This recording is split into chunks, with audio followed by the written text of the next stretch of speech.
Sejam todos bem-vindos a mais um episódio de Entre Balões e Quadros, o seu clube de leitura da Black Company. Como vocês já sabem, toda semana trazemos debates sobre mangás, manhwas, quadrinho e manhwa, discutindo as obras que amamos com leveza e uma conversa muito boa. Os episódios de Entre Balões e Quadros estão disponíveis todos os domingos ao meio-dia no Spotify e no YouTube. Não se esquece de seguir a gente nas redes sociais e dar aquela ajudinha no engajamento. No programa de hoje, vamos mergulhar no universo épico do manhwa Solo Leveling, uma das obras mais aclamadas atualmente, que também está virando um anime que se encontra na sua segunda temporada. Aqui comigo então tá o Léo. Opa, tudo bem? Bom dia, boa tarde, boa noite. O EBQ voltou 2025, não tem jeito, mais um ano, vamos ter que aguentar nós. E como diz o velho Zagalo, vocês vão ter que me engolir, não tem jeito. Exatamente. Mais um ano aí de Solo Leveling, não, de EBQ. Vamos começar com Solo Leveling, obra gigantesca. A Coreia tá chegando, pai, não tem jeito. E também o K. Boa noite, meus caros. Feliz ano novo! Feliz ano novo meio tarde, mas enfim, muito feliz de estar aqui novamente de novo outra vez. Dessa vez com Solo Leveling a nível nacional. Opa, calma. Pera, nível nacional. Não, é isso aí, vocês vão entender.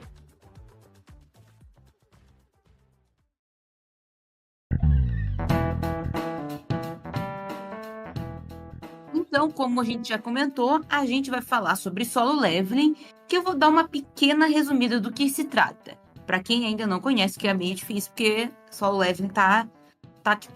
Na Coreia do Sul, um mundo onde portais se conectam à nossa realidade a dungeons, cheias de monstros que surgem do nada. Apenas os caçadores têm o poder de explorá-las e acabar com esses monstros e proteger a humanidade. É aí que então que surge o nosso protagonista, Sung Jin-woo. Desculpa, Coreia, se eu estou dizendo errado, mas paciência, né? Que é considerado o caçador mais fraco de todos por ser um rank E. Contudo, após um incidente mortal em uma dungeon dupla, ele simplesmente aparece com um tal de sistema e se torna um dos maiores caçadores do mundo. Então a gente vai explorar um pouco desse universo. Quero que cada um primeiro dê a sua visão geral da obra, que achou. Cara, então, Solo Leveling, eu tava comentando, né, tipo assim, eu comecei a acompanhar essa obra muito lá no começo, assim. Eu comecei a acompanhar em 2018, eu acho. Eu lembro exatamente o dia, meu irmão virou e falou assim, Léo, você precisa ler um negócio aqui. Meu irmão gosta muito de mangá também. E aí, era Solo Leveling. Aí, quando eu tava lendo, no dia que eu comecei a ler, lançou o capítulo 50, assim. E, tipo, nossa, eu apaixonei na obra. E eu acho que Solo Leveling muito me impressionou sempre no começo. Foi sempre a arte, que era muito bonita. E a história, ela, assim, o ritmo que ela leva, me lembra bastante uma pegada meio Dragon Ball, assim, sabe? De ser uma parada sempre rápida, frenética e tal, sempre tá acontecendo alguma coisa. Ela não tem muito filler, não tem muito episódio de conexão. E eu relendo Solo Leveling agora pra gente fazer esse episódio do EBQ, eu revi isso, né? Tipo assim, Solo Leveling é muito incrível de sempre acaba um arco e no último na última página fim do último capítulo daquele arco, na última página já é o começo do próximo, sabe? Já é então assim, Solo Leveling não para. Eu acho que por isso que torna ele muito frenético assim para ler. Fora que eu acho que o mundo dele é bem construído, as resoluções eu não acho tão incríveis assim, mas o mundo eu acho muito bem construído, a história é bem construída. O plot eu acho maneiro também. E eu acho que é isso. Eu acho que é isso no geral, assim, que faz Solo Leveling ser tão maneiro assim. Fora essa temática, assim, de necromância, de ter vários negócios. Necromância sempre foi uma figura, assim, de RPG muito adorada, né? Assim, um cara também joga RPG, a Vitória não joga tanto. Então, eu acho que o cara vai saber. Necromância foi sempre muito adorado, assim, e depois de Solo Leveling é brincadeira a quantidade de manhwas e manhwa que veio de necromância depois disso. Hoje tem 2 milhões de manhwa de necromância, sabe? Então, assim, ele pegou uma temática que eu acho que até hoje não tinha sido explorada, mas que era muito adorada. Tá? Concordo. Cara, assim, Solo Leveling, eu tive o primeiro... Assim, eu não tive o primeiro contato. Comigo aconteceu algo parecido com o El. Eu nem fazia ideia de que existia manhwa, pra vocês terem noção. Foi em foi um pouco depois, foi em 2019. Foi em 2019.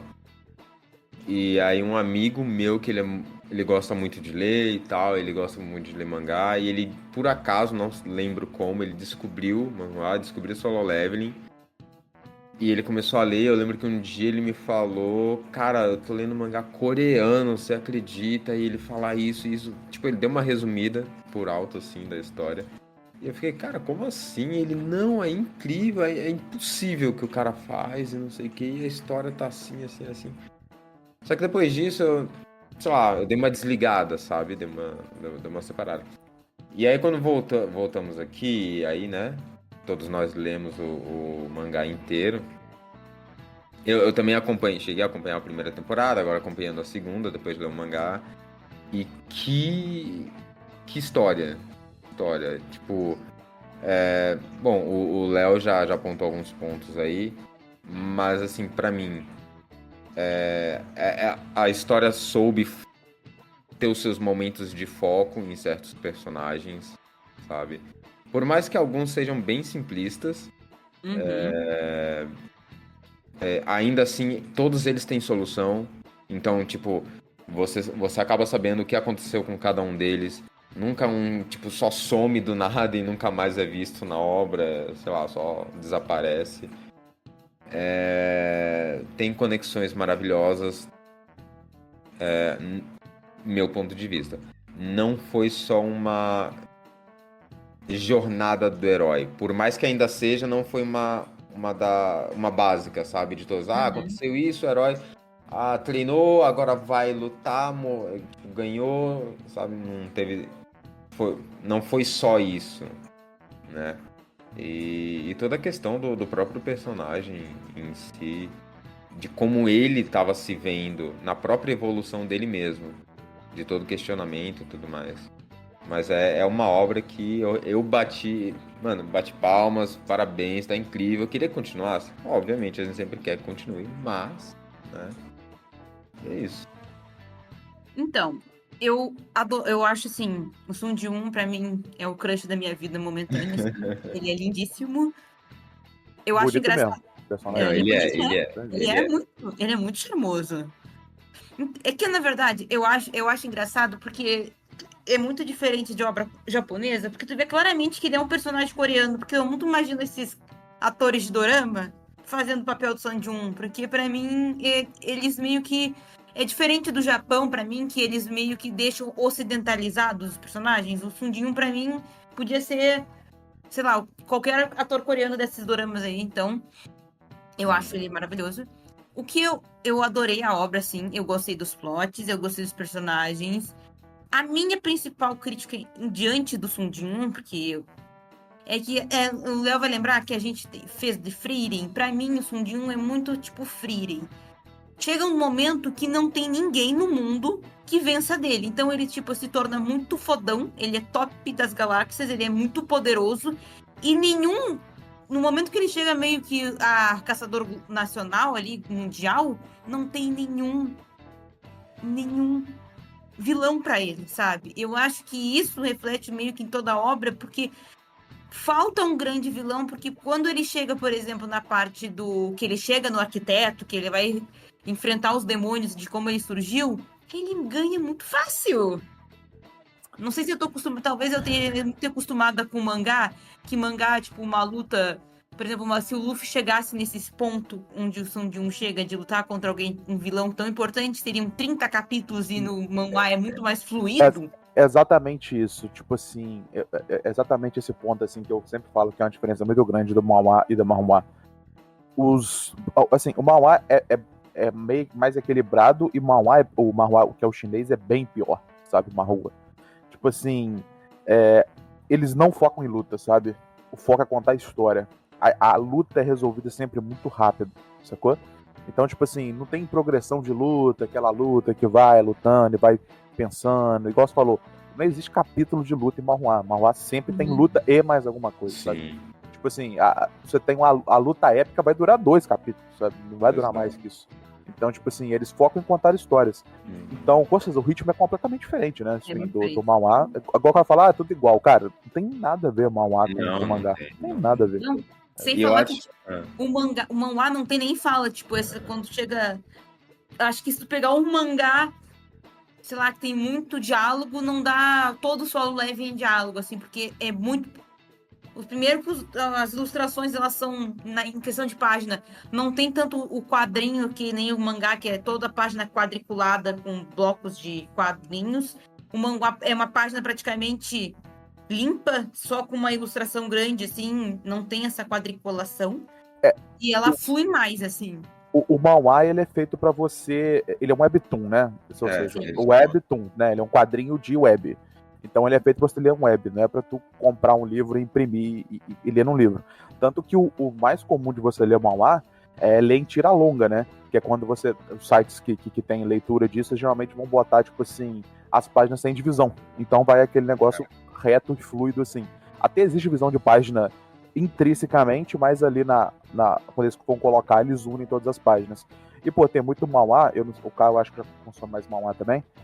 Tem manhwa que, por exemplo, eles têm uma parte que eles juntam 3 páginas assim e faz uma arte de lado, assim, sabe? Junta 3 artes assim pra fazer pra dar uma panorâmica assim gigante, sabe? Então, tipo assim, com certeza a manhwa evidencia muito mais e foca muito mais no visual do que na escrita. Isso assim, é de longe, sabe? E talvez isso resgate a ideia do história em quadrinho, né? Porque o quadrinho, quando ele vira muito dialogal, ele vai se aproximando muito de livro, né? Que, tipo assim, claro, é um tipo de proposta, né? Mas o quadrinho sempre teve a questão da imagem como algo muito importante. E eu acho que o manhwa ele resgata um pouco isso. É que, na verdade, a visão que eu tenho é que reflete muito uma sociedade. Por exemplo, o Japão é uma coisa bem tradicional. Tu vê que o mangá é uma arte tradicional, assim, que ela é feita... Tem muito mangaka que ainda desenha à mão.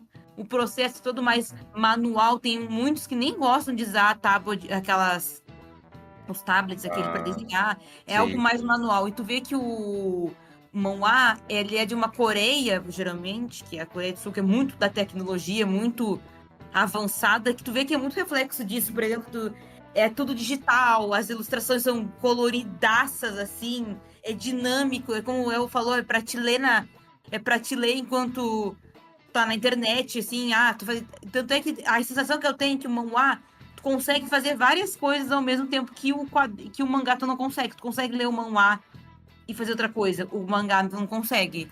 Não, então, mas assim, eu vi poucas vezes isso, inclusive. Tem gigantesca essa diferença que vocês falaram. Eles ainda produzem alguns... eu não sei se eles chamam pelo mesmo nome de manhwa. Eu sei que o Webtoon pra eles... Pra eles lá é o Webtoon, né? Que acho que pra gente, em outros lugares também é manhwa, enfim. Mas eles têm também os... Vou só tentar... Como é que falar? Justificar aqui, mas eu sei que talvez não deva ser a palavra correta. Mas eles têm também os livros ou história, os quadrinhos deles, né? Impressos. Mas às vezes quando você encontra por lá, são muitos... Não são sebos, que nem a gente vê aqui, mas são lojas especializadas somente para isso. Você entra, pega uns para ler e passa seu tempo lá dentro. É literalmente só isso. Aí o Webtoon tem mais essa facilidade aí que o Léo falou e tudo mais. Mas eu também acho que muita dessa... Não só pela questão da corrida nas batalhas, né? Que eu acho que isso vai um pouco do modo do sul-coreano de contar história, sabe? Então tem essa... A parada também do manhwa, que é muito interessante, é que, tipo assim, ele é um modelo que eu acho que ele funciona muito bem com a geração nova, sabe? Porque total. ele é um modelo muito mais dinâmico de leitura, ele é muito mais rápido, ele 90% assim, ele é pra você ler ele online, ele não é pra você comprar um quadrinho e ler um quadrinho dele. Então, assim, eu acho que ele funciona muito melhor com a geração mais nova e, cara, o consumo, você vê que é muito pessoal mais novo mesmo, sabe? E, tipo assim, eu acho que a Coreia, ela visualizou um mercado um espaço muito aberto ali, que os mangás simplesmente há muito tempo, o mangá mesmo, né, a história em quadrinho japonesa tava perdendo espaço porque ela faz de um jeito ali que talvez não agrade uma parte do público, por exemplo, que acostumou com o quadrinho americano a vida inteira, sabe? Sim. Então acho que que eles assim, é uma pegada. É muito inteligente da Coreia fazer isso, sabe? Eu acho muito inteligente. E eu acho legal que ganhe espaço também, porque além de histórias boas os manhwas têm, eles têm histórias muito mais dinâmicas, divertidas, e eu acho que personagens mais icônicos também eles constroem melhor na história deles. E é engraçado que a Coreia, ela é um polo muito interessante, porque tudo ela faz, e ela faz muito bem, né? Ela tá dominando a música, ela tá dominando série, filme, com os doramas e agora os quadrinhos. E eu acho engraçado que, enquanto, sei lá, pega o mangá e o anime, por exemplo, e tanto série quando adapta mangá, ele segue um estilo narrativo. Só que o mangá e o manhwa e o dorama, por exemplo, é outro estilo narrativo. O dorama, por exemplo, tem 20 episódios, cada episódio tem 1 hora, e é arrastado pra acontecer alguma coisa. Agora, no manhwa, acontece tudo frenético. Tipo, eu acho isso muito... Eu gosto muito de dorama. E os doramas é pra, tipo, a mocinha e o mocinho ficar juntos, 18 episódios, aí eles tocaram a mão e no 20 eles dão um beijinho. Só que o manhwa... quando acontece. Quando acontece, exatamente. Quando acontece. Quando não fica implícito. Exato. E uma narrativa do manhwa é muito frenética. Acontece muita coisa em colapso junto. Eu acompanho o mal há muito tempo e, tipo assim, a grande maioria deles, tipo assim, é mais ou menos formato Solo Leveling de resolução rápida de coisas, ele entrega mais o que o público quer e eles trabalham numa dinâmica, assim, de ser uma coisa mais rápida mesmo, sabe? E fora também que eu gosto muito deles trabalharem nessa temática que eles pegam das séries, né, que eles trabalham com temporadas, a gente trabalha com volume. Então, tipo assim, a temporada dele, a season deles é um negócio assim, muito grande, assim, são dezenas de episódios, e aí ele fecha e depois ele continua e tal.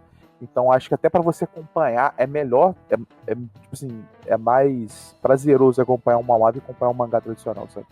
E a sensação que eu tenho é que é que é uma indústria muito nova, é que não tem aquela pressão em cima do autor, porque, por exemplo, pega o Oda, por exemplo, volta e meia ele fica doente, alguém fica doente, daí ele some por 1 ano. Então eu acho que talvez a pressão venha agora que tá subindo muito, tá muito famoso. Eu acho que Solo Leveling é importante pra indústria porque abriu portas, assim, tu começou a falar de manhwa por causa de Solo Leveling. A gente fala agora por causa do anime, né, também, né? Tipo assim, também. o manhwa, no cenário da galera que lê história em quadrinho, o manhwa é grande há muito tempo, há anos, né? Ele tem ganho espaço há anos já. Mas agora ele tá saindo da bolha. Ele tá saindo da bolha, exatamente. Porque, é bom falar a verdade, né? Tudo que vai pra anime é um mangá de sucesso primeiro, exatamente. Né? Não existe anime que não vira não é um mangá de sucesso, né? Então. Exato.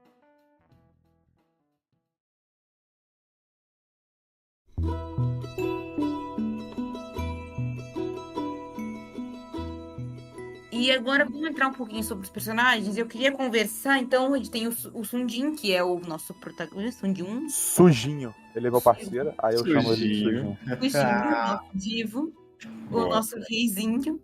E eu gosto da gama de personagens, só que eu acho uma coisa que me incomoda, e que acontece mais pro final da obra, é que tem capítulos em questão de capítulos que misturam informações e ele vai abandonando certos personagens que poderiam ter potencial aos poucos, assim.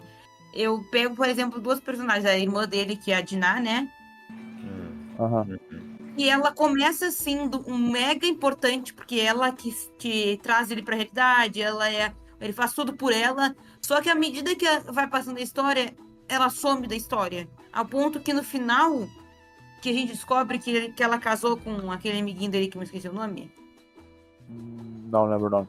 Que ela sumiu da história. Ela só é citada por ele e ela nunca mais aparece. E, tipo, tanto ela quanto a mãe dele eram as fontes dele de torná-lo humano. Só que ela some da história. De um jeito assim, parece que esqueceram dela. Então, sabe o que é o ponto? Eu acho que o ponto que, igual tu falou, a função delas é tornar ele humano.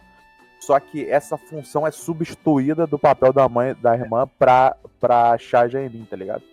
A Cha Jae-min, que é a namoradinha dele, ela que toma essa posição, sabe? Então acho que, tipo assim, as duas serem tiradas de cena foi meio porque o propósito pra ela existir foi passado pra outra personagem. Mas sim, eu concordo contigo. É por isso, é isso que aconteceu, na minha opinião, mas eu concordo contigo que foi uma forma ruim de lidar com os personagens. Porque, Ele por exemplo, podia lidar melhor com essa troca, sabe? Não, Podia concordo. trocar essa troca da família pela namorada de uma outra forma. o próprio pai também, eu acho que o desenvolvimento do final do pai dele também, em torno dos 3 ali, porque teoricamente a mãe dele tinha a doença daquela que ela ficava dormindo interno. Só que parece que faltou uma afeição, assim, eu não sinto que faltou uma costura para a família dele. Eu entendo que ela foi substituída pela esposa, pela namorada que virou esposa, mas e até em torno dela, eu achei a coisa meio. Quando eu comecei a assistir, eu comecei a assistir o anime antes de ler. Eu achei o design do personagem da Chan, Chan, né? Tchau, Jamie. Tia Jenny muito foda. Pra mim, ela era incrível. Só que, pra mim, na história, ela meio que fica invisível, ela some. Ela não tem brilho pra mim. Ela é muito foda, só que parece que eles não souberam aproveitar o potencial que ela tinha. É porque eu acho que é problema de comparação, sabe? A gente bota todo mundo do lado do Sujin-Woo, a pessoa diminuindo, sabe? É igual o Thomas André, por exemplo, que era o maior caçador do mundo. Ele vai perdendo. Se tivesse um gráfico de tempo versus fodareza, o dele tá caindo vertiginosamente, assim, ao longo do negócio, sabe? Porque, tipo, ele simplesmente vai ficando muito de lado ao longo É verdade. do Mauá. Talvez seja isso. Pode falar. Não, só ia falar com o K pra o que ele acha. Não, então, eu tava até comentando antes que eu concordo com vocês. Eu falei no começo, realmente ele tem uns personagens ali que vão ter os problemas, vão tendo alguns desenvolvimentos e tal. Tem algumas soluções. Só que assim, eu falei, todos os personagens pelo menos tiveram uma pontinha assim, tipo, olha, aconteceu isso com fulano, ciclano foi pra não sei aonde, e esse outro aqui aconteceu isso. Só que foi muito como é que eu posso dizer? Meio que foi isso, um segundo plano. Que nem, vamos usar o exemplo aí, o que era amigo dele, né? Que se juntou com ele na guilda. E, casou com a irmã dele, acabou. Foi tipo isso, casou com a irmã dele, acabou. Aí, os outros... Tudo bem que apareceram um pouco mais até, né? É porque isso é mais spin-off também, já, né? Os outros caçadores da guilda, lutaram, teve aquela última luta lá, que todo mundo se ajudou e tal, não sei o que. Parou. Aí ele pegou, acabou. Entendeu? Mas, enfim. É que eu acho que eu tenho esse preconceito com personagens muito overpower, que eles acabam tirando qualquer desenvolvimento de qualquer outro personagem, porque basicamente não tem como vencer dele, então os outros personagens, por que existir? Então, mas eu concordo contigo, tá ligado? Assim, eu sei que isso acontece, mas eu acho que é proposital, sabe? Eu acho que os personagens ali são bons, mas eles são bons porque eles servem ao Sujin-Woo, sabe? Todo mundo serve pra conta da história de Sujin-Woo, tá ligado? Então, assim, Sujin-Woo não é aquele protagonista que divide protagonismo igual, sei lá, tem Jujutsu Kaisen, tem Naruto, tem One Piece. Não existe, tipo assim, é como se a gente falasse assim, One Piece é sobre o Luffy pronto, sabe? Então o ponto é esse, eu acho que assim, o ponto é que Solo Leveling quer discutir um personagem, a ver desse personagem, tanto que tipo assim, tu não vai amanhã no Anime Friends e vai ver alguém fazendo cosplay da Shad Aemin, tá ligado? Ninguém quer fazer o cosplay dela, entendeu? Esse é o ponto, tipo assim, os outros personagens não têm força suficiente pra ter alguma repercussão, sabe? Pra tipo, eles serem adorados, pra eles terem um desenvolvimento. Eu acho que o ponto é, tipo assim, servir mesmo ao Sujin-Woo, sabe? Tudo serve a ele. E, tipo assim, o lado ruim é que tu faz uma obra com personagens cheios de problemas, mas o lado bom é que você faz um protagonista que é absurdo. Assim, eu lembro quando eu comecei a ler Solo Leveling com meu irmão, lá quando a gente começou a ver junto isso, 9 anos atrás, eu virava e falei com ele assim, Vinícius, esse cara vai ser o novo Sasuke. Você vai chegar lá na Anime Friends e vai ter 227 cosplay de Sujin-Woo, tá ligado? Os caras vão amar esse personagem, assim, porque é um personagem, tipo assim, muito fácil de você gostar dele, porque ele é muito bom, sabe? E é igual eu falei, né? Tipo assim, essa questão do overpower, cara, eu sempre falo isso. Esse mangá, assim, esse manhwa é como se ele fosse o Dragon Ball coreano. É exatamente o mesmo problema do Dragon Ball ele tem, sabe? Tipo assim, eu lembro, eu tava até discutindo isso com um amigo meu, que quando eu recomendei isso pra um amigo meu, ele leu e não gostou. Ele falou, mas isso é só power scaling, esse mangá. Tipo assim, os caras vão ficando só mais fortes ao longo do tempo, e é isso. Aí eu falei, cara, mas tu viu sua vida inteira Dragon Ball e também era isso, sabe? Não, então, mas tipo assim, eu acho injusta essa comparação, porque Dragon Ball tem personagens secundários marcantes contra o Goku. Pode não sim, ser o Goku, mas tu lembra do Vegeta, tu lembra do... Ai, eu não assisti muito Dragon Ball, mas ele tem personagens marcantes. E, por exemplo, o Goku sofre para alguns vilões. Aham. Tem vilões icônicos, tem o Freeza, tem os Majin Buu, tem coisas que ele vai ganhar no fim, mas ele deu uma penada. Um Sun Jin-Un não, ele só chega e derrota todo Mas- mundo. não, ele tem dificuldade, pô. Ele contra o último dragão lá, antes dele voltar no tempo, ele Foi, sofreu não, ele muito foi. pra vencer dele. Tanto que, se você pensar, é uma vitória muito idiota, se tu pensar até. Porque, na verdade, ele não vence o cara. Ele chama os rulers, né? Eu li em inglês, desculpa, eu não sei como é que é o nome em português. É os Ele guardiões. chama os guardiões, que é a tradução. Ele chama os guardiões pra vencer, tá ligado? Então, tipo assim, ele nem. Na luta final, ele nem luta, basicamente. Ele só aguenta até os outros chegarem, sabe? Até a ajuda chegar. Sim. É basicamente isso. E tem várias lutas, por exemplo, que ele vai lutar contra o arquiteto, né? Que é o cara que gerenciou o sistema pra ele herdar os poderes do Ashborn. Então, assim, eu acho que ele pena muito. O problema é isso, é que as lutas são tão. Eles não são desenvolvidas, e aí tu acaba, na percepção a longo prazo, tu acha que tudo resolveu fácil, sabe? Exato. Só que foi difícil, só que até a dificuldade dura pouco. O problema é esse. Toda a Sabe, dificuldade, quando algo ser fácil, dura pouco. sim. Uma coisa, só puxando aqui um parênteses rapidão. O que me lembra muito, acho que o Léo vai concordar um pouco mais comigo. MMORPG. Sim. Sabe quando tem aquele cara que começou no jogo e tal, tá evoluindo, do nada ele começa a depositar todo o dinheiro dele dentro do jogo, fica mais forte que todo mundo e todas as dungeons dentro do jogo, o cara vai lá e faz em tempo recorde, ele grava vídeo pro YouTube porque ele é o único que consegue fazer aquilo e é meio que isso, o Sanjin-Woo virou o cara overpower, cachado, 100% cash, que derrota todas as dungeons, ele sola tudo, entre aspas, né?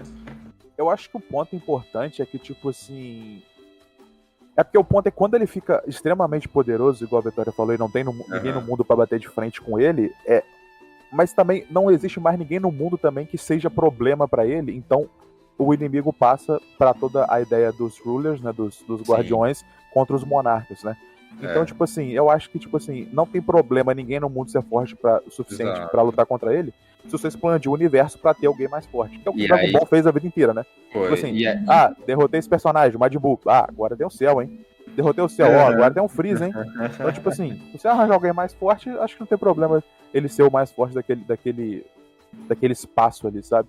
sim. E é meio que essa expansão até ajudou no próprio, não propósito dele, mas a questão dele se encontrar, tipo, mas por que isso aconteceu comigo, sabe? Sim, sim. E eu gosto muito disso também. Eu sempre achei isso assim do manhwa que eu achei interessante. A vida inteira, o anime e o mangá, o anime do mangá, ele sempre teve esse cuidado de nunca deixar o personagem muito forte para não perder os parâmetros, sabe? O manhwa vira e mexe, ele quer perder o parâmetro. E é muito eu gosto de ver esse personagem extremamente poderoso, assim, overpower. E eu acho que isso tem um pouco do manhwa, sabe? Outros amigos meus que leem também, eles sempre conversam assim, cara, eu gosto do manhwa porque eu vejo um cara muito poderoso, cara. Tipo assim, o Naruto nunca foi tão poderoso assim, dele humilhar os inimigos dele, sabe? O chinês é pior ainda, sabe? O manhwa chinês, assim, o cara, ele fica tão mais poderoso que a graça vira quase a humilhação do inimigo. Então eu acho que, tipo assim, até a proposta que ele tá tendo é diferente. Eu acho que o manhwa, ele tem uma dinâmica própria, assim, que até os parâmetros pra tu observar ele é meio diferente, assim. Por isso que eu acho bem legal, assim. Dentro disso que tu falou, uma coisa que eu gostei é que o Sung Jin, ele é bem um herói clássico, que ele nunca sucumbe ao mal. Ele é tentado todo o tempo, porque ele tem o poder de destruir o mundo, só que ele tem bem claro que ele não quer e o que ele quer é ajudar as pessoas. Eu acho que E isso desde o início, tu nunca vê ele sucumbir ou ele é tentado, mas ele nunca é, ele nunca vai de fato. Ele sempre sabe o lugar dele, ele sempre sabe o que fazer, ele sempre sabe a quem ele serve. E como a gente estava discutindo no início, isso é muito a bússola moral dele, era a família dele, a irmã e a mãe, depois para a mulher e o filho. Então eu acho isso muito legal, que eu gosto assim da figura do herói clássico, assim, que eu acho que não tem dualidade, ele é bom e pronto. Cara, eu gosto.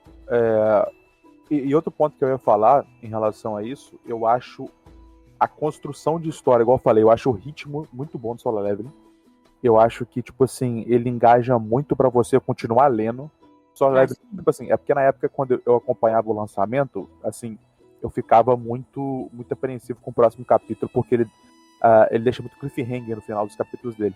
Mas hoje que ele já tá finalizado e você consegue ler tudo de uma vez, cara, ele engaja muito de um arco pro outro, de um arco pro outro, de um arco pro outro.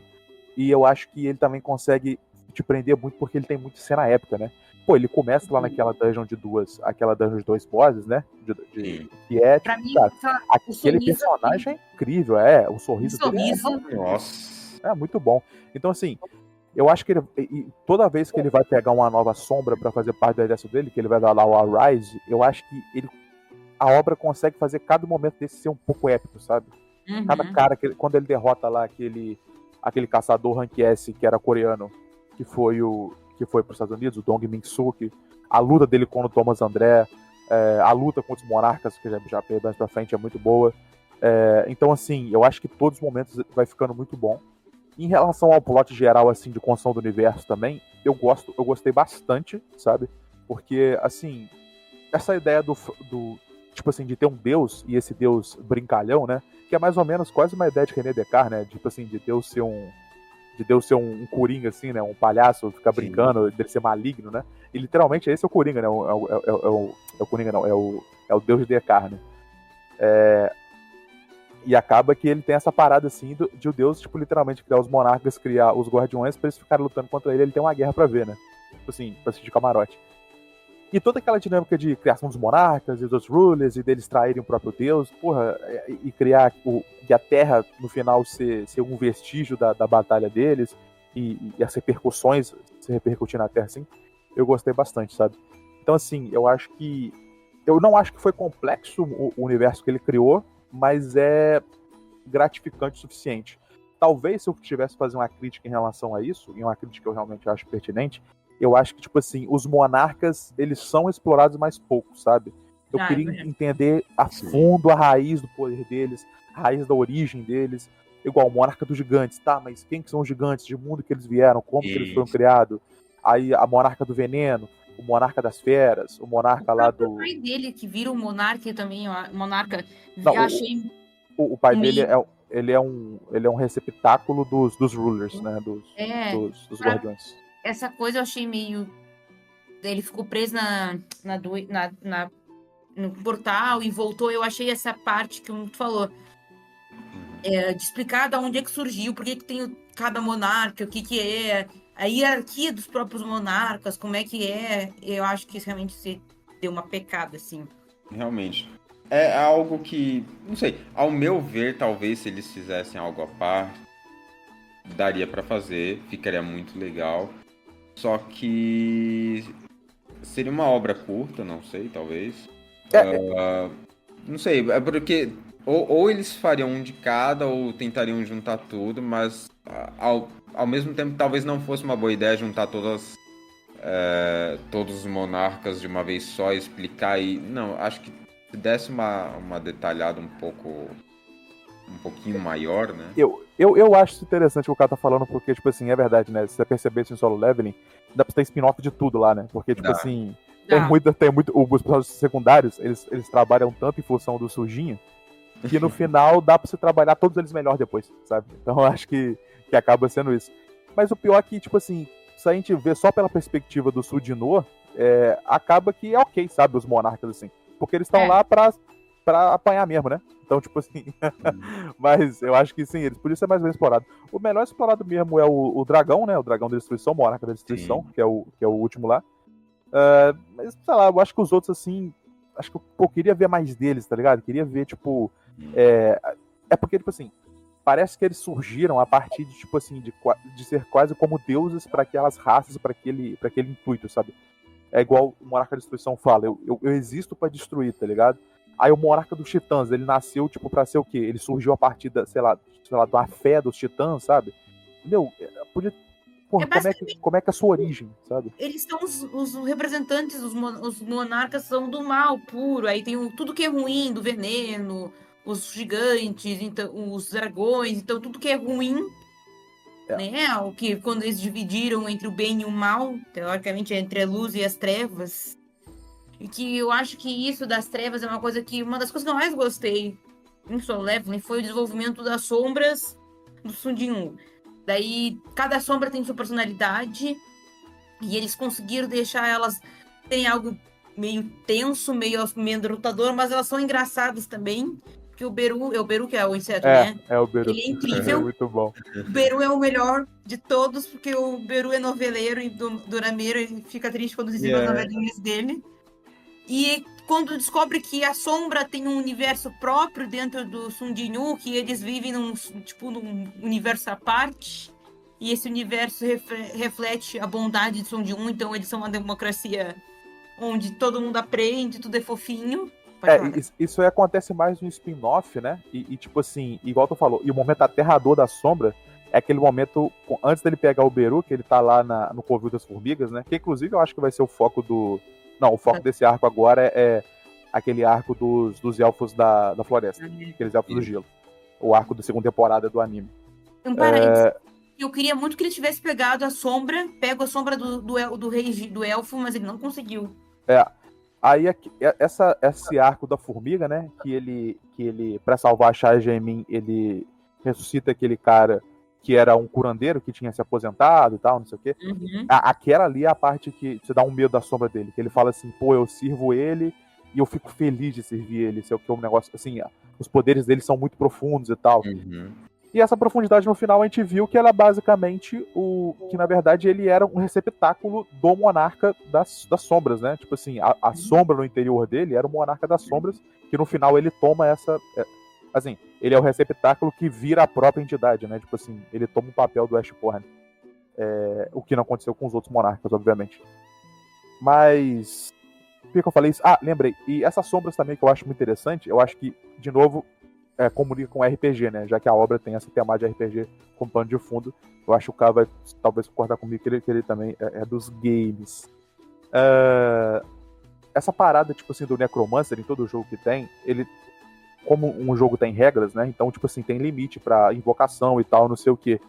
E sempre a ideia que todo necromancer, os caras que jogam de necromancer em jogos, é tipo assim, cara, pensa a quantidade de bicho infinitos que eu poderia ter. E o Sun Jin-woo, como esse tipo de obra, né? Permite essa imaginação chegar nesse ponto. Então, acho que ela chega nesse ponto e, tipo assim, dá essa sensação de magnitude no exército imortal, sabe? Então, acho que fica bem interessante. Não, mas dá muito. Meio que entra como se fosse como se fosse o representante, né? Até do próprio pessoal que joga, ou que já jogou alguma vez de necromante, fica, nossa, se eu pudesse fazer isso. Ou então, nossa, já pensou se eu fosse ali e tal, não sei o quê. Às vezes o cara com o próprio personagem que ele tem, né? Nossa, já faz todo um mapa ali, não, eu faria isso, meus personagens assim e tal, meu próprio exército, né, das sombras ou dos mortos-vivos. É algo que prende também. Eu acho que pegou muito do começo dos leitores lá do manhwa, quando ele foi lançando. Acho que meio que depois teve a grande explosão, né? E aí agora no anime... Eu acho que é isso. Eu acho que no começo esse adquirir cada sombra era maneiro, né? Porque, tipo assim, ele pega aquele escudeiro lá no arco dos... Primeiro ele pega o Ygritte, né? Assim, de mais importante, assim. Aí quando ele pega o Tusk, né? Que é aquele orc, aí ele pega na verdade, ele pega antes o Iron, né? Que é o escudeiro, aquele caçador rank A. E depois ele pega o Tusk, aí depois vem o Beru. Então acho que, tipo assim, essa personalidade das sombras eu acho muito legal. E aquele negócio, com o tempo, ele, porra, tendo 10 milhões de sombras, ele tem que perder um pouco mesmo disso, né? Tanto que aquele Bellion no final, assim, ter um trabalho com ele foi até impressionante, assim, porque foi bem curto, assim, né? Se a gente pensar o tempo que eles tiveram de convivência os dois, assim, pra criar competitividade e tal, não sei o quê. Mas o Uma- Beru de longe é o melhor, assim. O Beru é muito bom. O Beru é incrível, nossa. E eu acho que é engraçado que o Beru, ele é o que tem mais personalidade, porque o Igris, ele meio que some quando vai desenvolvendo, porque quando ele é o primeiro. Então, o vínculo deles poderia ser mais forte, mas ele vai meio que sumindo porque É porque acho ele não que o Beru falava também, né? Ele não Hã? falava no começo, ele lembra? não falava. O único que Isso é falava era uma o coisa Beru. que eu acho que. Sabe quando tu sente que o autor não pensou nisso e resolveu botar depois? Tem Parece isso. um pouco mesmo. Isso é uma das coisas que me parece, tipo, o Haki no One Piece, que o Oda, o outro que inventou isso depois. Falar, eu acho, posso inventar isso aqui agora, hein? E eu acho que agora a gente tá encaminhando mais pro final, a gente precisa falar de duas coisas. Primeiro, o que eu senti. Tem a grande quebra de expectativa, que é o grande plot, vem spoilers aí então, que é ele poder voltar no tempo. Eu não tava esperando muito isso. Foi surpresa. Não sei o que vocês acham. Inclusive, eu acho que quando eu tava lendo, até mandei pro Léo que chega no 181, eu acho, 62 capítulos, ele no capítulo 182, eu acho, que ele termina, o autor Ele dá uma acaba no 180. ele dá uma dedicatória e escreve, foi muito bom fazer isso, não sei o quê. E aí, o próximo, ele tá preparando o terreno pro spin-off. Então, chega uma parte que, então, eu não... A parte que aparece o filho dele, eu particularmente não gostei. Acho que podia ter parado ali um pouquinho antes da história. Não sei o que vocês acham, da viagem no tempo também. Eu sou do time, assim, para na viagem do tempo, vira e fala assim, galera, temos 180 capítulos dessa história inteira, tá ligado? Aí depois lança um negócio separado pra contar esse resto da história, tá ligado? Eu não gostei de misturar os dois, não, porque ele começa spin-off no meio do negócio, fica um negócio assim. Deus já vai falar, tem 202 capítulos. Não, tem 180, tá ligado? Exatamente. A viagem do tempo, eu sabia que ia acontecer, porque, igual eu falei, eu leio há tempos atrás, e tipo assim, quando eu comecei a ler, deu, sei lá, um ano que eu li mais ou menos, 2019, e acabou a Light Novel já. E o meu irmão lia a Light Novel, falou, Léo, acabou de um jeito merda. Aí eu falei, ai caralho, vou ter que ler. Aí eu li, aí eu vi a viagem no tempo assim, aí o meu irmão falou assim, pô, achei muito merda. Eu falei assim, cara, não achei tão ruim não, sabe? E tipo assim, eu não acho ruim porque, tipo assim, igual tu falou, ele, no final, o Sujinwo, essa ideia de herói, ele virou o herói, né? Tipo assim, é o herói... É o herói que, tipo, ninguém sabe que ele é o herói, né? Tipo assim, eu gosto dessa parada. Que no final, por exemplo, é o que acontece no último Homem-Aranha agora no filme, lembra? É o último Homem-Aranha também. Acontece a mesma coisa, todo. Né? Exatamente. E ninguém sabe que ele salvou. Então, tipo assim, porque, tipo, quando o Sujinwo já era o maior caçador do mundo, a gente percebia que esse título não subia na cabeça dele de nenhuma forma, sabe? Não mudava a personalidade dele, nem nada do tipo. Então, tipo assim, ele é um personagem muito consistente nesse sentido. Então, ele ser o herói que ninguém sabe que ele foi o herói, tipo assim, eu acho que faz pouca diferença. Mas eu acho que a galera ficou tão sentidinha com isso, sabe? Cara, eu tenho que falar isso. Eu odeio o povo que, tipo assim, isso não acabou como eu queria, eu estou chateado.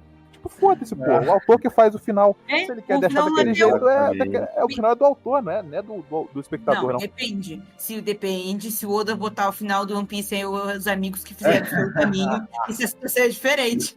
Não é do autor, mas... Eu sou do time do autor, sabe? Sim, então, tipo assim, o meu problema do spin-off também é um pouco disso, sabe? O spin-off é tipo assim, vou amaciar o ego do público. Porque o público quer falar assim, não, como assim voltou no tempo e tudo foi pro saco? Não, quer saber o que vai acontecer, não sei o quê. Então, assim, é ruim? Não, mas tipo assim, eu gostei do final. Como eu falei, eu sou fã de finais que, tipo assim, sai daquele e viveram felizes para sempre. Exato. Todo mundo ficar junto, feliz e acabou, sabe? Eu acho que o final, pra mim, que é uma cena que o final não precisava de toda aquela explicação, daí ele vai pra escola, ele é feliz, aí não sei o quê, ele começa a entrar no time de corrida, essa parte de um porre. Eu acho que o final, o capítulo 180 termina com ele vendo ela criança, né? Eu acho que podia terminar com ele, aquela cena dela, é uma cena muito bonita que ela tá com o pé machucado e ele chega. Eles estão já adolescentes já. Pra mim, podia terminar ali. E aí ele quer fazer o Sim. spin-off dele? Ele pode fazer. Eles já estão casados no spin-off, ok? E o spin-off vai com um monte de flashback. Aí tá ótimo.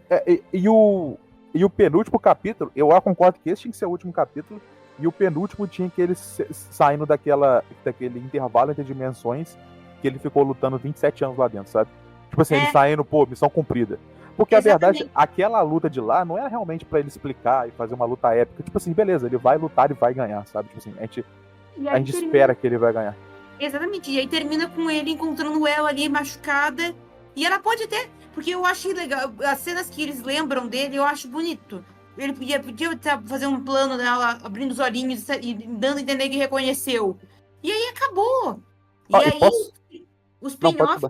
Pode falar, o spin-off que faz os flashbacks dele se explicando. Pode falar agora. Posso te falar, quando acabou o Mauá, finalizou ele, a quantidade de choro que teve na internet, nossa senhora, o povo chorando, como que acaba desse jeito na viagem no tempo, né? Não é possível, como é que o autor faz isso? Nossa senhora, um choro danado. E aí, o que tu acha, cara? O que tu achou? Olha, vamos lá. Enfim, no começo, quando ele teve toda aquela trama lá de voltar no tempo, eu não gostei. Não gostei.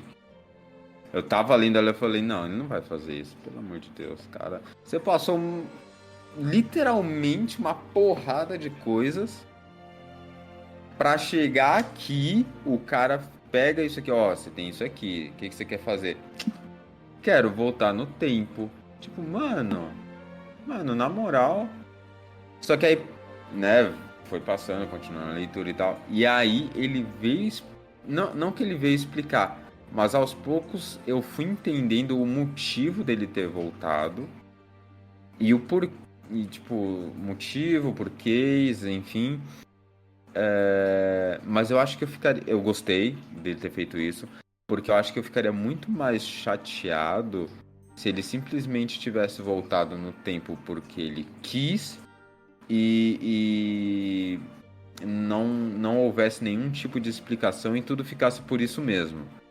Porque tinha não sei, parecia um certo frame que por um segundo, entre aspas, tudo ia voltar desde o começo, ele não ia ter mais poderes, nem nada, não sei o que, tal, não ia ter portais e blá blá blá, ia ficar por ali. Eu fiquei, nossa, bom, ok. E aí foi desenvolvendo um pouquinho e tal, não sei o que. Tudo bem. Foi uma explicação aceitável.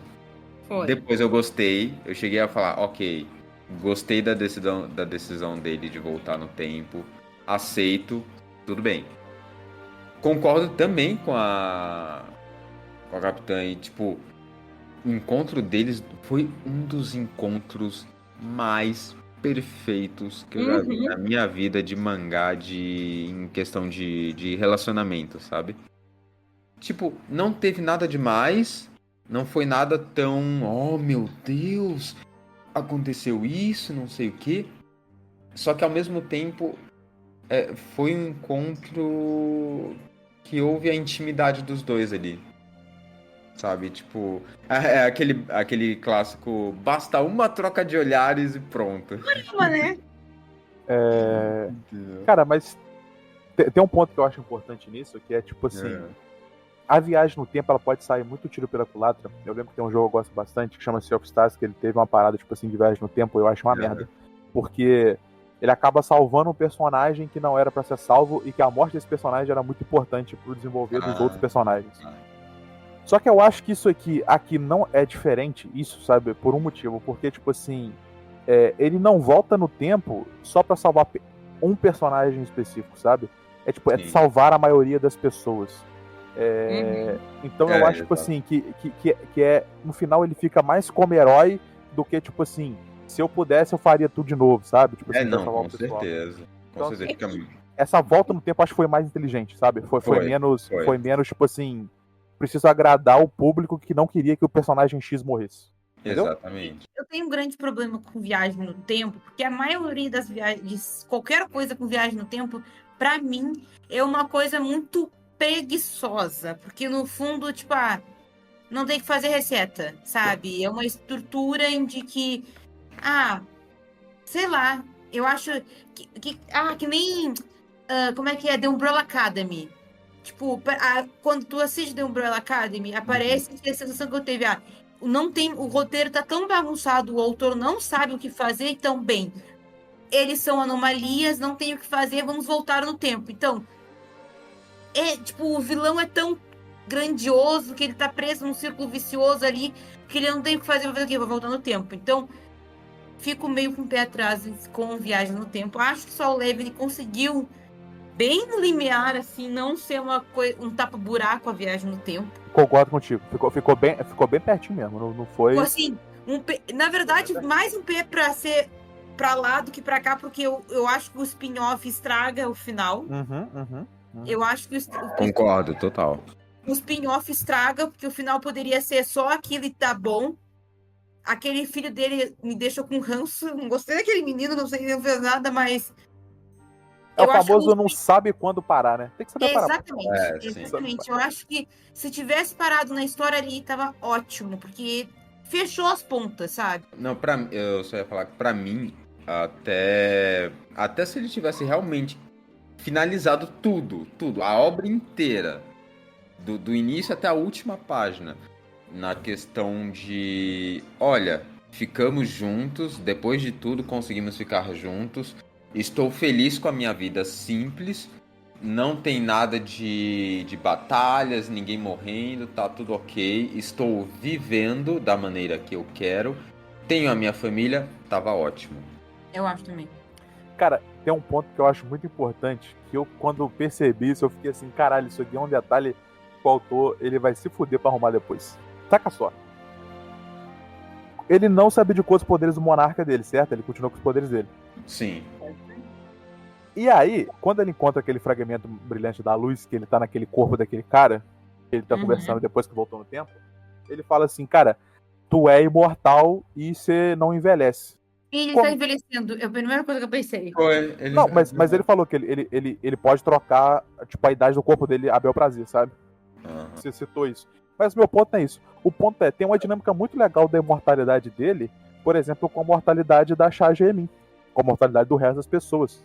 Tipo assim, ele podendo abrir portal para outros mundos, será que quando todo mundo que ele ama morrer, ele vai para outro mundo? Tipo assim, tem espaço, tipo assim, para ter uma discussão sobre, assim, eu não sei se não seria o ideal ele não abrir mão dos poderes dele, sabe? Eu pensei a mesma coisa, eu tava pensando nisso agora, que eu acho que ele tinha que ter a opção dele abdicar dos poderes. Não, mas teve, o pessoal, os guardiões falaram assim, a gente pode tirar o poder de você e tal, não sei o quê. Só que, tipo assim, tem aquela parte do... Isso também é um problema na obra também. Pô, isso é bom te falar disso, que eu lembro desse problema.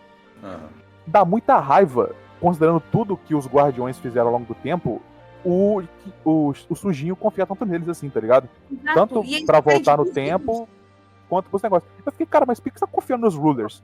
Tipo, eles que mataram lá o deus, eles que... A guerra se intensificou por culpa deles, eles que causaram isso na humanidade, tá ligado? Então, tipo assim... Confiar neles nesse nível, assim, eu acho exagero. E os rulers também, confiar nele também, não é um negócio que faz muito sentido, tá ligado? Nem um lado confiar no outro, nem o outro confiar no outro. Então, assim, sei lá, essa dinâmica eu acho que ficou ruim, mal explicada, sabe? Assim, ok, tal, não sei o que, mas, galera, explica isso melhor aqui, porque até ontem eles eram inimigos, sabe? Tipo, até ontem eles eram inimigos. Eu acho que... E aí você entra no... Só um adendo aqui, você entra no manhwa do filho dele, né, que é o Ragnarok, e eles tentam encaixar um pouco da questão não dos guardiões, dos Rus, nem nada, mas a questão dos próprios deuses em si, que eles falam que... Sabe aquele deus que foi morto lá, né, e tal, tudo mais? E aí eles falam que haviam outros que criaram outras coisas assim, e todos eles, cada um no seu canto, ficava fazendo o seu joguinho de, quero assistir meu reality show aqui das raças que eu criei se matando, e é isso aí. E aí tô lendo ainda, né? Não cheguei no final, e inclusive ainda está em lançamento. Pô, eu prefiro não ler. Se não me engano, está no capítulo 36. Assim, Na moral, sincero, sendo sincero. Se perdeu, pode falar, cara. O autor se Vai perdeu. lá, a gente deixa. Deu uma perdida e continua se perdendo. Porque, sei lá, virou um manhwa adolescente do filho Ai, dele não. adolescente levando os poderes do pai e ele tentando descobrir. Outra. No manhwa do filho dele, do Sun Jin-woo, Ele tá sumido, pra não ele. tá? Tá sumido. Aí ele fica, meu pai desapareceu. Por que ele desapareceu? Ai, não. Muito E- certinho. Cara, e é muito doido porque, tipo assim, igual eu falei, não vai explorar essa imortalidade dele, não vai explorar essa Não. parte dele não envelhecer. E esse negócio de sumir, assim, esse sumir, obviamente todo mundo que tá lendo o outro Ragnarok deve ter lido o original, né? Obviamente. Mas, tipo assim, ele é um monarca, ele pode abrir portal pra que dimensão ele quiser, teoricamente. Exatamente. Então, assim, eu acho que, igual a gente falou, cara, ele tinha que abdicar dos poderes dele pra fazer sentido o que o personagem fez até agora. E esse final dele se envolver com os rulers, com esses guardiões e tal, do jeito que envolveu, eu acho que tornou o negócio assim muito. A resolução tosca. Porque se a gente pensar bem, ele era. O Sudinô, esse poder dele, é porque ele era, na verdade, um receptáculo do Ashborn, né? Que é o Monarca das Sombras original. Sim. E o Ashborn, ele era, na verdade, um fragmento da luz que escolheu defender o Deus, mesmo o Deus fazendo o que ele fazia, e os outros fragmentos da luz mataram ele.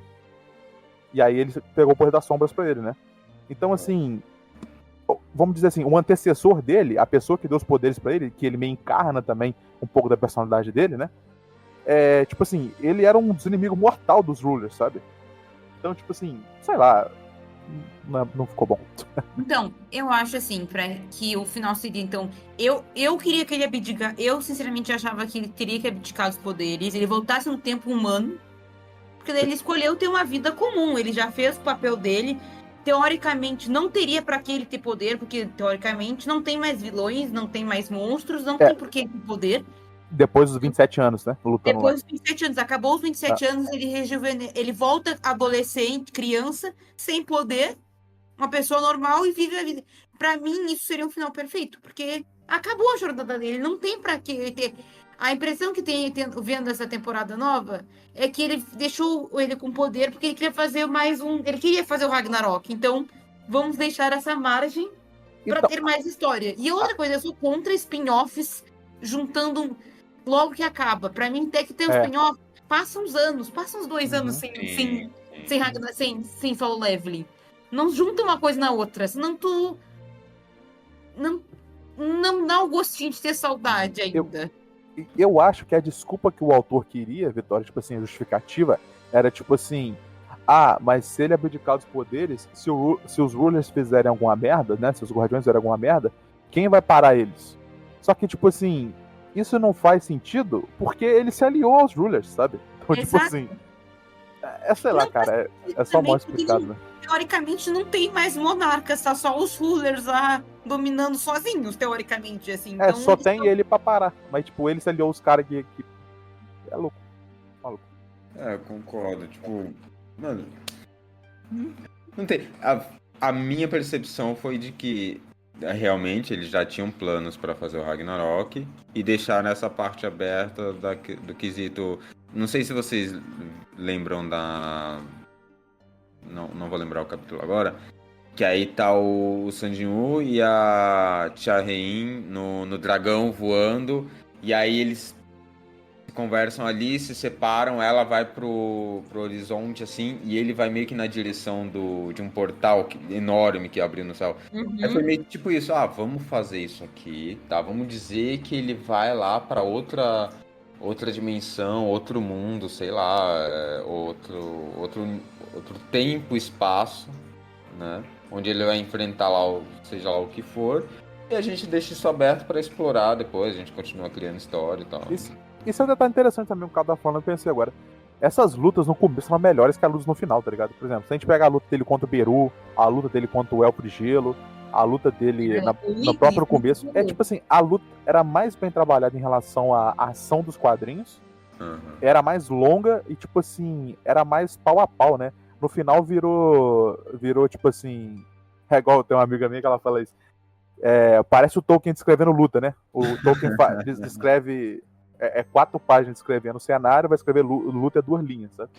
Assim, virou meu Tolkien assim, fazendo um negócio assim, então, sei lá, eu acho que poderia ter um trabalho melhor nesse final, assim. Isso que é o problema. O problema é manter consistência no mangá do começo até o final, tá ligado? É muita mudança que os autores fazem ao longo, assim, e geralmente pra pior. Então, gente, estamos encaminhando pro final. Vocês querem dar suas considerações finais? Minha consideração final é que Solo Leveling, eu acho que ele rompeu a bolha do manhwa, assim, pro público maior, assim. Tem a galera que já acompanhava há muito tempo, mas era a galera que fica buscando coisas diferentes pra ler. Eu sou meio esse idiota aí também. Mas, tipo assim, se você tá vendo um anime de Solo Leveling, quer ler o manhwa, se você viu isso aqui, você vai estar muito spoiler, né, obviamente. Mas se você também é fã de Solo Leveling, cara, saiba que tem infinitos manhwas legais pra ler. Eu recomendo alguns lá na Black Company, lá na redação. Matérias em Otaku, escreve lá em Otaku, você vai achar vários manhwas que eu recomendo. Recomendo bastante, eu vejo vários, tem muito manhwas muito legais. Então, tipo assim, Solo Leveling eu acho que abre uma porteira pra uma galera aí passar. E é uma galera muito talentosa, eu acho. Uma galera que tem ideias muito boas, que fazem coisas do shounen mais clássico, assim. Um pouco que eu acho que o Japão até perdeu essa característica, assim. Assim, recentemente tem, sei lá, Kimetsu no Yaiba e Jujutsu Kaisen, assim, mas, enfim. Né, a tradição desses mangás longos, assim, e históricos, e aquele shounenzão mesmo, adolescente, assim, infanto-juvenil, eu acho que perdeu. Solo Leveling, eu acho que resgata um pouco disso, assim, sabe, em outra cultura. E eu acho que é isso. Eu acho que, tipo assim, é uma obra muito maneira, é uma obra muito legal. É uma obra que ela não se estende desnecessariamente, sabe? Que eu acho que as obras recentes estão fazendo isso muito bem. Eu não gosto de obra que vai se enrolando pra contar a história, que ela poderia ter acabado muito antes. Eu acho que é isso. Leiam Solo Leveling é legal. Eu posso dizer que eu realmente me apaixonei por Solo Leveling. Por mais que em todos os caminhos aí que ele tomou e de tudo que a gente marcou aqui, foi uma história legal. É muito divertido de ler, sim. Vale a pena. Tem sempre os pontos, né, que você, dependendo do leitor, né, que for acompanhar, nem sempre vai ser aquela questão que, né, a gente trouxe aqui antes. Ai, mas não fez o que eu queria. Ai, eu queria que fosse assim. Acontece. Já teve obras piores. Já tivemos obras piores. Mas assim. Não, muito. Então. Assim, eu gostei muito. Incrível. O final, ótimo. Poderia ter terminado um pouco mais curtinho ali. Deveria. Mas. Não sei, conseguiu sanar tudo que eu tinha em débito, assim, com a história de Solo Leveling, sabe? E não precisa do Ragnarok, não precisa do Ragnarok. Dificuldade de começar outra história, né, cara? Começa do mangá, pô. Faz outra história, porra. Exato. Tá vivendo da mesma história pra sempre. Ai, e o Ragnarok é bizarro que o Sundin, tu vê ele crescendo. O menino já chegou arrasando lá com as manoplas do Thanos. O cara já tá na faculdade, faz tudo. Eu não entendi também. Não tem parâmetros, já chegou quebrando limites. O Boruto lá, né? O filho dele é mais forte que o pai lá. Vem aí. Solo Leveling tá se caminhando pra ser o próximo Boruto, hein? Ruim igual, hein? Ou igual. Ruim. Ou pior. É difícil. Olha. Então, O que gente, tu achou, Vitória? Você não vai dar suas considerações, não, Vitória? a minha consideração é que o Sundin é incrível. Ele é muito lindo. Mas eu queria, como o K falou, eu queria que tivesse terminado e não existisse o Ragnarok. E eu nem li o Ragnarok, mas só o spin-off que aparece após o Solo Leveling já me deixou bem triste. Então, gente, esse foi o nosso programa dessa semana. Não se esqueçam de seguir, compartilhar e encaminhar a nossa Entre Balões e Quadros no Spotify e no YouTube. E a gente se vê daqui a pouco. Valeu! Obrigado, meus caros.